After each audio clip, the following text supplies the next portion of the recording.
नमस्ते दोस्तों, वैदिक वाटिका चैनल में आपका हार्दिक स्वागत है।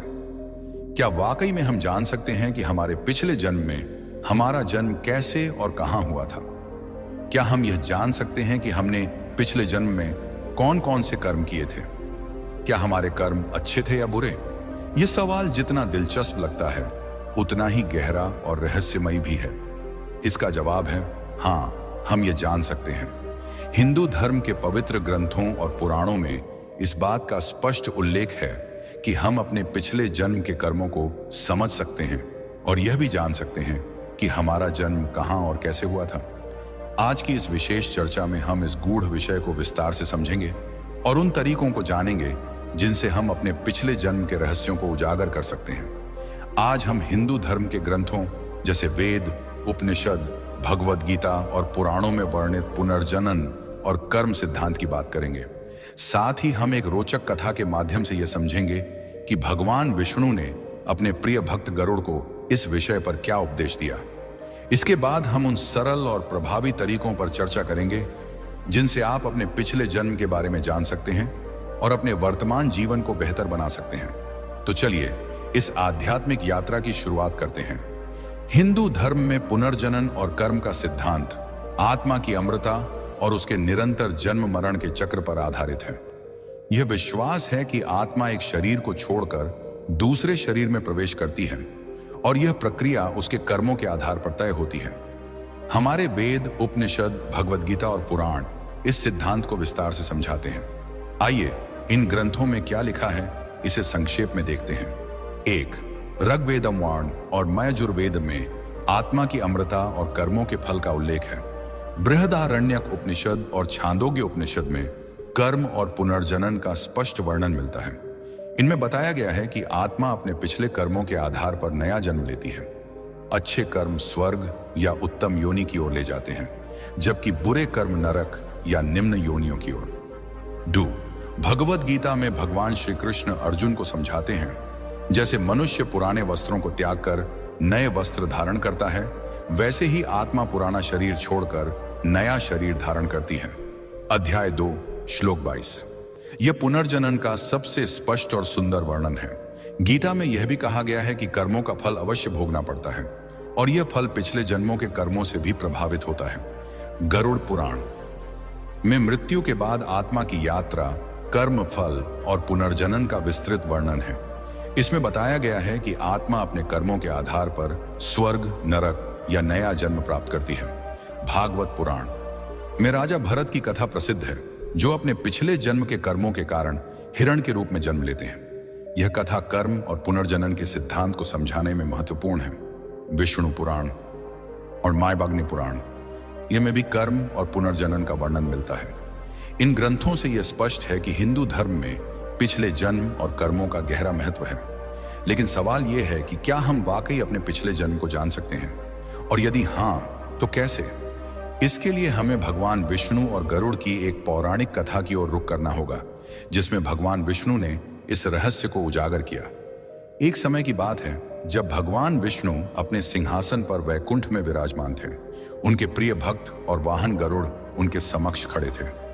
गरुड़ ने बड़े ही विनम्र भाव से भगवान से प्रश्न किया, हे प्रभु, मनुष्य अपने कर्मों के आधार पर अच्छा या बुरा जन्म प्राप्त करता है, यह तो मैं समझ गया, लेकिन क्या कोई मनुष्य यह जान सकता है कि उसने अपने पिछले जन्म में कौन कौन से कर्म किए थे? क्या वह यह समझ सकता है कि उसका जन्म कहां और कैसे हुआ था? और यदि हां, तो वह यह कैसे जान सकता है? भगवान विष्णु मुस्कुराए और बोले, हे गरुड़, तुमने बहुत ही सुंदर प्रश्न किया है। यह सवाल हर उस आत्मा के मन में उठता है जो अपने जीवन के गूढ़ रहस्यों को जानना चाहती है। मैं तुम्हें आज इस रहस्य को समझाऊंगा, लेकिन पहले एक कथा सुनो। इस कथा को ध्यान से सुनो, क्योंकि यह तुम्हें कर्म, पुनर्जनन और पिछले जन्म के रहस्य को समझने में मदद करेगी। प्राचीन काल में एक राजा थे जिनका नाम था अमरसेन। वे बड़े धर्मी और पराक्रमी थे। उनके राज्य में प्रजा सुखी थी और राजा हमेशा धर्म के मार्ग पर चलते थे। लेकिन एक दिन राजा के मन में एक विचार आया। उन्हें अपने पिछले जन्म की स्मृतियां अस्पष्ट रूप से याद आने लगी। वे सोचने लगे, मैंने ऐसा क्या किया कि मुझे यह राजसी जीवन मिला? क्या मेरे पिछले जन्म में भी मैं राजा था या कोई और? और यदि मेरे कर्म बुरे थे तो मुझे यह सुख कैसे प्राप्त हुआ? राजा ने अपने दरबार के विद्वानों और ज्योतिषियों को बुलाया। उन्होंने पूछा, क्या कोई ऐसा तरीका है जिससे मैं अपने पिछले जन्म को जान सकूं? विद्वानों ने कहा, महाराज, हमारे शास्त्रों में पिछले जन्म को जानने के कई तरीके बताए गए हैं। पहला तरीका है ज्योतिष शास्त्र। आपकी जन्म कुंडली में ग्रहों की स्थिति, विशेष रूप से राहु केतु और नवम भाव आपके पिछले जन्म के कर्मों का संकेत दे सकते हैं। दूसरा तरीका है गहन ध्यान और योग साधना।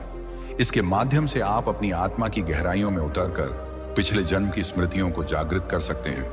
तीसरा तरीका है किसी सिद्ध गुरु की कृपा, जो अपनी आध्यात्मिक शक्ति से आपको आपके पिछले जन्म के दर्शन करा सकते हैं। राजा अमरसेन ने इन सभी तरीकों को आजमाने का निश्चय किया। सबसे पहले उन्होंने एक प्रख्यात ज्योतिषी को बुलाया। ज्योतिषी ने उनकी कुंडली का अध्ययन किया और बताया, महाराज, आपके पिछले जन्म में आप एक साधारण व्यापारी थे।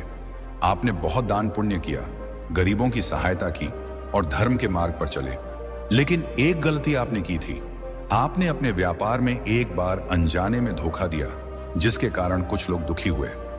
आपके अच्छे कर्मों ने आपको यह राजसी जीवन दिया, लेकिन उस छोटी गलती के कारण आपको इस जन्म में कुछ कष्ट भी भोगने पड़ रहे हैं, जैसे कि आपके स्वास्थ्य में समय समय पर आने वाली समस्याएं। भगवान विष्णु ने मुस्कुराते हुए गरुड़ की ओर देखा और कहा, हे गरुड़, मनुष्य के कर्मों का लेखा जोखा प्रकृति स्वयं रखती है। यदि तुम्हें यह जानना है कि पिछले जन्म में कर्म कैसे थे, तो इसके लिए 2 सरल और स्पष्ट मार्ग हैं। इन मार्गों को अपनाकर कोई भी व्यक्ति अपने कर्मों का अनुमान लगा सकता है। ये मार्ग न केवल पिछले जन्म के कर्मों को समझने में मदद करते हैं, बल्कि यह भी बताते हैं कि हम अपने वर्तमान जीवन को कैसे बेहतर बना सकते हैं। यह जीवन कर्मों का एक दर्पण है, जो हमें हमारे अतीत और भविष्य की एक झलक देता है। पहला मार्ग, वर्तमान जीवन का दर्पण। पहला मार्ग यह है कि आप अपने वर्तमान जीवन को ध्यान से देखें। आपके जीवन में कितना सुख है, कितना दुख है, कितनी बीमारियां आपको घेरे हुए हैं, कितनी परेशानियां आपके सामने आ रही हैं। क्या आपका जीवन कष्टों से भरा हुआ है या आप सुख और शांति में जी रहे हैं? शास्त्रों और पुराणों में यह स्पष्ट रूप से लिखा है कि हमारा वर्तमान जीवन हमारे पिछले जन्म के कर्मों का फल है। यदि आपका वर्तमान जीवन दुख, रोग और परेशानियों से भरा हुआ है, तो यह इस बात का संकेत है कि आपके पिछले जन्म के कर्म शायद उतने शुभ नहीं थे। शास्त्रों में कहा गया है कि कर्मों का फल हमें अवश्य भोगना पड़ता है। यह प्रकृति का नियम है, जिसे कोई भी बदल नहीं सकता। जैसे एक किसान जो बीज बोता है, वैसा ही फल पाता है। यदि उसने अच्छे बीज बोए तो उसे अच्छी फसल मिलेगी, लेकिन अगर उसने खराब बीज बोए तो फसल भी खराब होगी। ठीक उसी तरह हमारे कर्म बीज हैं और हमारा जीवन उसकी फसल। यदि आप आज कष्ट भोग रहे हैं, तो यह आपके पिछले जन्म के कर्मों का परिणाम हो सकता है। उदाहरण के लिए, यदि कोई व्यक्ति बार बार बीमार पड़ता है, आर्थिक तंगी से जूझ रहा है या रिश्तों में बार बार असफलता मिल रही है, तो यह संभव है कि उसने पिछले जन्म में कुछ ऐसे कर्म किए हों जिनका फल उसे अब भोगना पड़ रहा है। शास्त्र कहते हैं, जैसी करनी वैसी भरनी। यह नियम अटल है, लेकिन इसका यह मतलब नहीं कि हमें निराश हो जाना चाहिए। वर्तमान जीवन हमें एक अवसर देता है कि हम अपने कर्मों को सुधारें और भविष्य को बेहतर बनाएं। दूसरा मार्ग, वर्तमान कर्मों का विश्लेषण। दूसरा मार्ग और भी रोचक और गहरा है। भगवान विष्णु ने गरुड़ से कहा, हे गरुड़, यदि तुम पिछले जन्म के कर्मों को समझना चाहते हो, तो अपने वर्तमान जीवन के कर्मों को देखो। यह सुनने में सरल लगता है, लेकिन इसका अर्थ बहुत गहरा है। हमारे वर्तमान कर्म हमारे पिछले जन्म के कर्मों का एक प्रतिबिंब हो सकते हैं। यदि हम अपने वर्तमान जीवन में किए जा रहे कार्यों का विश्लेषण करें, तो हमें यह समझ में आ सकता है कि हमारी प्रवृत्तियां और आदतें कैसी हैं। उदाहरण के तौर पर, यदि आप अपने होश में चेतन अवस्था में जानबूझकर गलत कार्य करते हैं, जैसे किसी को धोखा देना, किसी का दिल दुखाना, किसी का पैसा हड़प लेना, किसी कमजोर को सताना या किसी को गाली देना, तो यह दर्शाता है कि आपकी प्रवृत्ति में कुछ कमी है। यदि आप चेतन अवस्था में, जब आपको सब कुछ समझ में आ रहा है, फिर भी गलत कार्य करते हैं, तो सोचिए, जब आप पिछले जन्म में थे और वह जीवन आपको याद नहीं है, तब आपने क्या क्या किया होगा। हमारी आत्मा एक यात्रा पर है जो कई जन्मों से चली आ रही है। हर जन्म में हमारी प्रवृत्तियां और आदतें हमारे साथ चलती हैं। यदि आप इस जन्म में क्रोधी हैं, लालची हैं या दूसरों को दुख देने की आदत रखते हैं, तो संभव है कि पिछले जन्म में भी आपने ऐसी ही प्रवृत्तियां दिखाई हों। यह दूसरा मार्ग हमें यह समझने में मदद करता है कि हमारी आत्मा की प्रकृति क्या है। यदि आप अपने वर्तमान कर्मों को सुधार लें, तो न केवल आपका यह जीवन बेहतर होगा, बल्कि आपका अगला जन्म भी सुखमय हो सकता है। कर्मों का घड़ा, सुख और दुख का हिसाब। जीवन को एक घड़े के रूपक से समझा जा सकता है। हमारे अच्छे कर्म एक घड़े में जमा होते हैं और बुरे कर्म दूसरे घड़े में। जब तक अच्छे कर्मों का घड़ा भरा रहता है, तब तक हमारा जीवन सुखमय रहता है। लेकिन जैसे ही यह घड़ा खाली होता है, बुरे कर्मों का घड़ा प्रभावी होने लगता है। प्रकृति बहुत धैर्यवान है। वह इंतजार करती है कि कब आपके अच्छे कर्मों का फल समाप्त हो और फिर बुरे कर्मों का हिसाब शुरू होता है। मान लीजिए कोई व्यक्ति 70 साल तक सुखी जीवन जीता है। उसे कोई बीमारी नहीं, कोई आर्थिक परेशानी नहीं और रिश्तों में भी कोई दुख नहीं। वह सोचता है कि उसका जीवन बहुत अच्छा है। लेकिन मान लीजिए कि 70 साल की उम्र में उसके अच्छे कर्मों का घड़ा खाली हो जाता है। अब अगर वह 71वें साल में प्रवेश करता है, तो उसके बुरे कर्मों का फल शुरू हो सकता है। लेकिन अगर वह 70 साल की उम्र में मर जाता है, तो क्या होगा? क्या वह बुरे कर्मों के फल से बच गया? नहीं, प्रकृति का नियम ऐसा नहीं है। अगले जन्म में वह उन बुरे कर्मों का फल भोगेगा। कभी कभी लोग कहते हैं, मैं तो अभी बच्चा हूं, मेरे साथ इतनी परेशानियां क्यों हैं? इसका जवाब यह है कि यह परेशानियां आपके पिछले जन्म के कर्मों का फल हो सकती हैं। प्रकृति कभी भेदभाव नहीं करती, वह केवल आपके कर्मों का हिसाब रखती है। एक बच्चा जो फ्लाईओवर के नीचे भूखा तड़प रहा है और दूसरा बच्चा जो किसी अमीर घराने में जन्म लेता है, यह अंतर उनके कर्मों का परिणाम है। ईश्वर भेदभाव नहीं करता। यह हमारे कर्म ही हैं जो हमें सुख या दुख देते हैं। कर्मों का सुधार, बेहतर भविष्य की कुंजी। यह समझना महत्वपूर्ण है कि कर्मों का नियम हमें निराश करने के लिए नहीं है, बल्कि हमें प्रेरित करने के लिए है। यदि आप अपने वर्तमान जीवन में अच्छे कर्म करते हैं, जैसे दूसरों की मदद करना, सत्य बोलना, दया और करुणा दिखाना, तो आप अपने भविष्य को बेहतर बना सकते हैं। शास्त्रों में कहा गया है, अच्छे कर्मों का फल अवश्य मिलता है। यदि आप आज अच्छे कार्य करते हैं, तो आपका अगला जन्म सुखमय होगा। उदाहरण के लिए, यदि आप किसी भूखे को भोजन देते हैं, किसी दुखी व्यक्ति को सांत्वना देते हैं या किसी कमजोर की सहायता करते हैं, तो ये कार्य आपके अच्छे कर्मों के घड़े को भरते हैं। यह घड़ा जितना भरेगा, उतना ही आपका जीवन सुख और शांति से भरा रहेगा। इसके विपरीत, यदि आप दूसरों को दुख देते हैं, धोखा देते हैं या क्रोध और लालच में फंस जाते हैं, तो आप अपने बुरे कर्मों के घड़े को भर रहे हैं, जिसका फल आपको भविष्य में भोगना पड़ेगा। प्रकृति का नियम बहुत स्पष्ट है, जैसा आप करोगे वैसा ही आपको मिलेगा। यह नियम न तो पक्षपात करता है, न ही किसी को विशेष छूट देता है। चाहे आप अमीर हों, गरीब हों, बड़ा हों या छोटा, प्रकृति आपके कर्मों के आधार पर ही आपको फल देती है। शास्त्रों में कहा गया है, कर्मण्येवाधिकारस्ते मां फलेषु कदाचन, अर्थात तुम्हें केवल कर्म करने का अधिकार है, फल की चिंता मत करो। लेकिन इसका यह मतलब नहीं कि फल मिलेगा ही नहीं।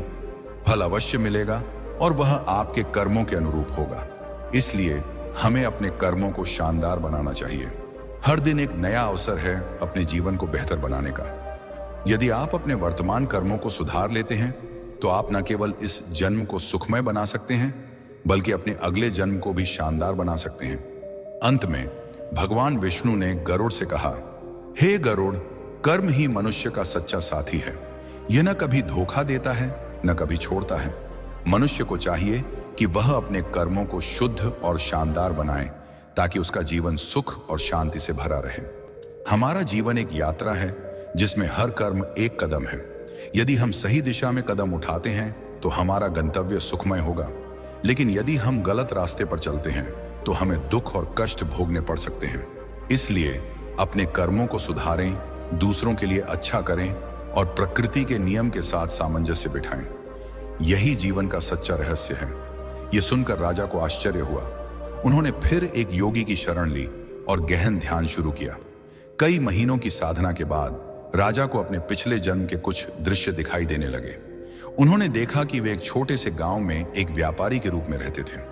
उन्होंने गरीबों को भोजन बांटा, मंदिर बनवाए, लेकिन एक बार अनजाने में एक गलत सौदा कर दिया। जिससे कुछ लोगों को नुकसान हुआ। इस स्मृति ने राजा को अपने वर्तमान जीवन के कष्टों का कारण समझने में मदद की। अंत में राजा ने एक सिद्ध गुरु की शरण ली। गुरु ने अपनी आध्यात्मिक शक्ति से राजा को उनके पिछले जन्म के पूर्ण दर्शन कराए। राजा ने देखा कि उनके कर्मों का लेखा जोखा यमलोक में रखा गया है और उनके अच्छे कर्मों का घड़ा अभी भरा हुआ है, जिसके कारण उन्हें यह राजसी जीवन मिला। लेकिन गुरु ने यह भी चेतावनी दी, हे राजा, अब तुम्हें अपने वर्तमान कर्मों पर ध्यान देना होगा। यदि तुम अब भी धर्म के मार्ग पर चलोगे तो अगला जन्म और भी उत्तम होगा। लेकिन यदि तुम अहंकार या लोभ में पड़ गए तो अगले जन्म में तुम्हें कष्ट भोगना पड़ सकता है। भगवान विष्णु ने गरुड़ से कहा, हे गरुड़, राजा अमरसेन की कथा से यह समझो कि पिछले जन्म को जानना संभव है, लेकिन उससे भी महत्वपूर्ण है अपने वर्तमान कर्मों को शुद्ध करना। मनुष्य अपने पिछले जन्म को ज्योतिष, ध्यान और सिद्ध गुरु की कृपा से जान सकता है, लेकिन सच्चा ज्ञान यह है कि तुम अपने वर्तमान जीवन को देखकर अपने पिछले कर्मों का अनुमान लगा सकते हो।